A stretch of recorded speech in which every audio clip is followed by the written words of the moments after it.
Hey guys, Doug Michigan Piper coming to you from the Pipe Rest. And first pipe in a week, and it's well appreciated. So, got the Bent Medico today, and love this little pipe, just like my, my Dr. Grabo Savoy. Just, really cool little pipe. Just got the perfect bend to it for me. And in it, smoking some Parsons Blend from Country Squire.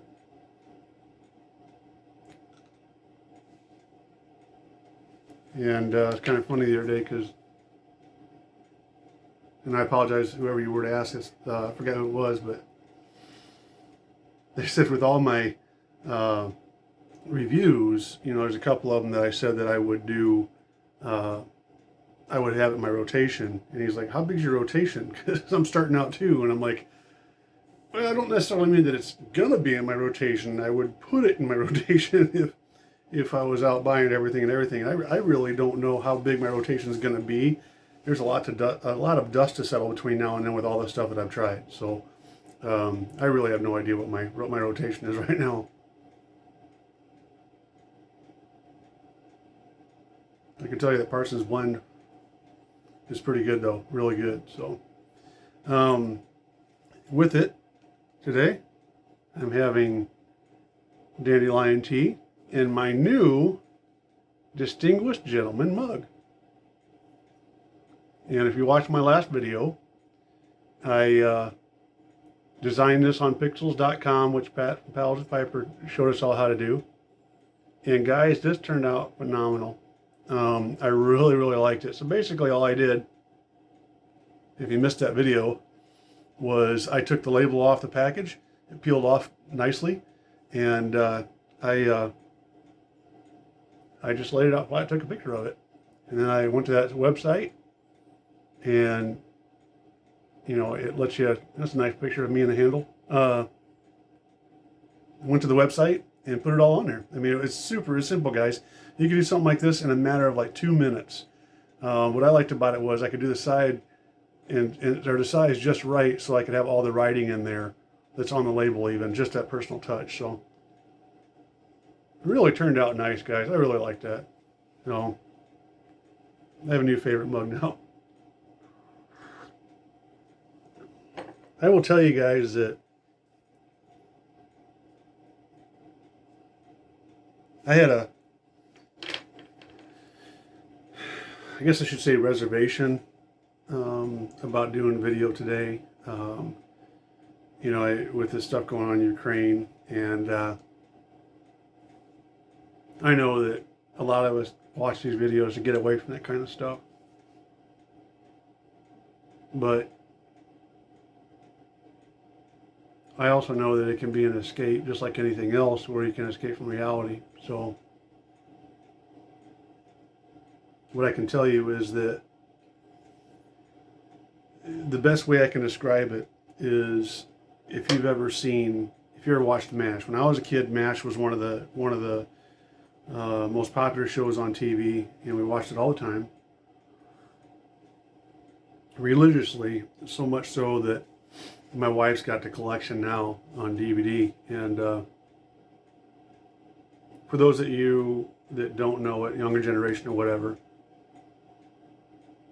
MASH was a sitcom, and they did a phenomenal job of taking a sitcom and putting life lessons in it. Not all the time, but a lot of times.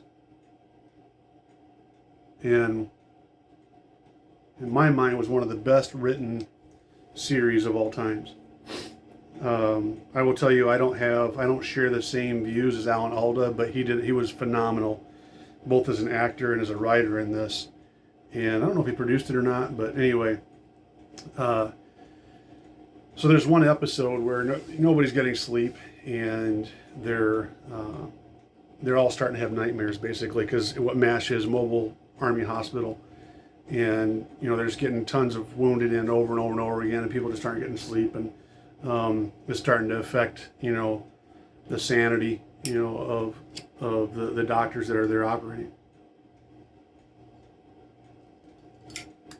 And in this one particular episode, and you can look it up. It's called, if you look up on YouTube, it's type in MASH and then Charles's Dream, and it'll come up. But in this episode, they come to Charles, and Charles Winchester. If you didn't know the series, Charles is very pompous, very pompous,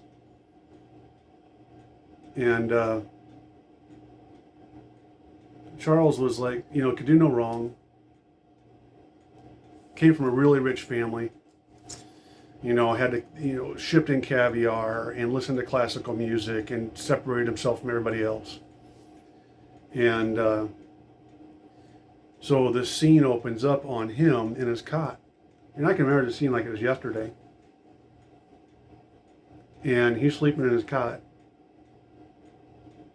And he wakes up and there's the army tent that he's sleeping in kind of raises up out of nowhere. And there's the operating room, and he gets up and he's in a tuxedo. And he goes up and he starts doing magic tricks for everybody in the OR, the doctors and the nurses and whatnot. And they're clapping, and every magic trick he does, they're like, "Oh, that's wonderful," and they're taking donations and a hat for him and everything. And then they wheel in a wounded soldier they needed operated on. And everybody kind of looks at the soldier and looks back at him, and he pulls out another magic trick and they clap. And the soldier starts having, starts choking, and obviously he's circling the drain. And Charles keeps up with these tricks. And as this guy's dying, everybody's looking at Charles like, what comes next? Is this where you save the guy? And it goes from being clapping and, kind of a jovial atmosphere to really dark and not sure what's going to happen.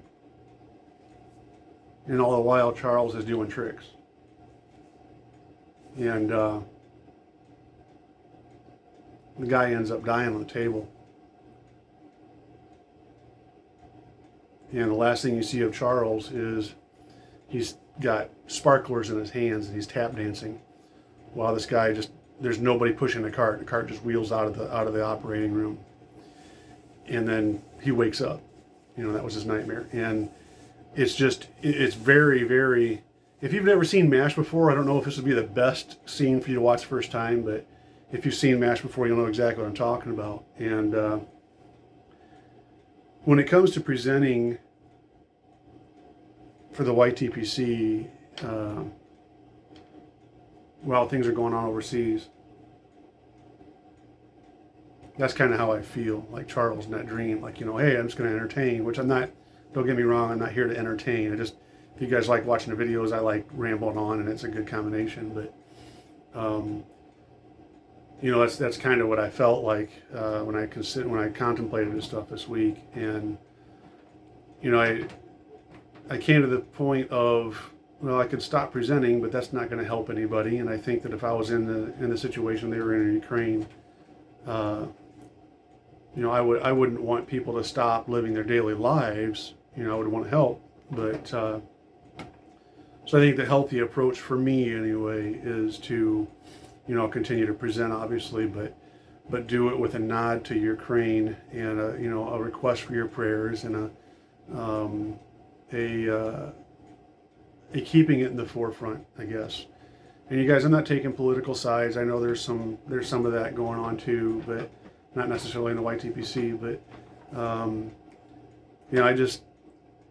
I guess my whole point comes down to the fact that I don't feel right being able to have piping conversations and do videos without the understanding that this stuff isn't important. It's not important at all. What's important is that we get a God-given peace overseas, and that might not happen for quite some time. But I think that for us, it's vitally important to have a healthy view towards that. So that's kind of my theology, guys, for what it's worth.